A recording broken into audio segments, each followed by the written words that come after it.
First off, I'm a sinner. And I had relationships with demons in their homes with no intentions of ever leaving them alone because I fell in love with another identity. Because as a young dude, girls never really seemed to be digging me. I thought I wasn't good enough or hood enough, or the fact that I didn't have sex stories made it seem like my game wasn't real enough, and following the footsteps of my father never seemed to bother women who had never had relationships with their own, so I went unnoticed. And I gave up being a nice guy because to me that role was completely hopeless, and being that virgin in high school was reality I never wanted to believe. So I lied on sexual encounters just hoping I would be free, because in locker rooms it seemed like being a virgin was worse than having an STD.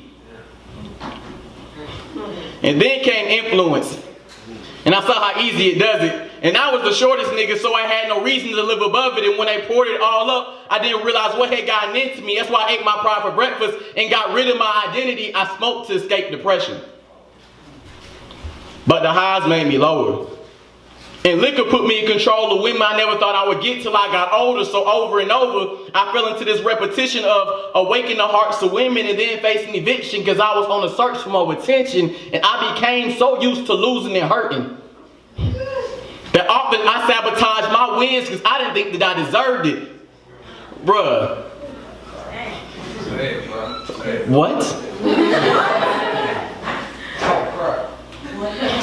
I became so used to losing and hurting that often I sabotaged my wins because I didn't think that I deserved it. They said that, John, it only hurts because your appeal is so real. I thought you could be the man who would really seal the deal, but instead, I punished people for loving me. Thinking if they really knew what was out there, how could they see themselves ending up with me? Because I didn't love myself, so I lied for acceptance. Because I was afraid I wasn't worth the sacrifice, so no one would give me reverence. I was so afraid of being alone that I would knock on the walls of women, hoping to make their heart my home, and I would winding down their souls with images of me being babe, but I treated them like hotels. They were only a temporary stay. I think that we forget that men can feel unloved too. I'll run that back. I think that we forget that men can feel unloved too. You are not a man if you not do this. She will not love you if you not do that. To the mainstream mind, sex is not about sex. It's about power. That is not fiction. That is a fact. And I wish I had heeded the words of my mother who told me to heal your own heart, son, before you go and wreck another. Biologically fused to erect, elect, and then lose. So now he's completely mindless, thinking this is what he's supposed to do. Drawing images of facing everything he coveted during masturbation. Trying to be a part of the conversation, all the while losing the respect that was embedded in his reputation because I used women.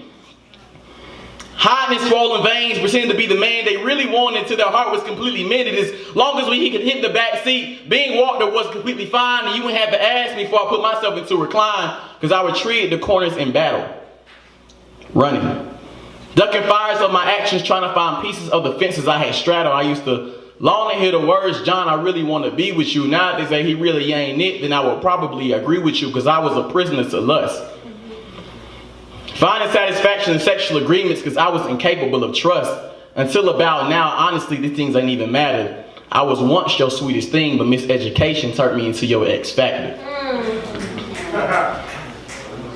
I love that line. Gotta run that one back. I don't get a chance to run my lines back. I'm sorry if I'm being like obnoxious, but like I don't ever get the chance to run my lines back when I be like at other people's spots. You know what I'm saying? Like, hell yeah. Lauryn Hill was late. She don't be late though. Until about now, honestly, these things ain't even mattered. I was once your sweetest thing, but miseducation turned me into your X factor. So I met God at the corner of depression and confession and asked him to point me to the right highway so I could go back to being a blessing. Tired of hitting roadblocks, traveling where the blood flows, so he pointed me to Calvary, and redemption soaked my entire soul. And I shed my old skin on the rocks of love, faith, and truth, and prayed if I gave him my all, I will come back to you all with proof. And now I am a loser without Christ. Yeah. See, I tried to trade him out this game of life, but nothing would ever suffice. He separated me from the things that had kept us away from so long, and I'm so proud to say that I made his heart my home, and I'm no longer in bondage. And it no longer confines me, and now I show the love that he's given, knowing that it will come back and find me, because to think about it, dog, I was always a winner. Life doesn't just teach us how to find ourselves, it teaches us how to remember. So let us change for love.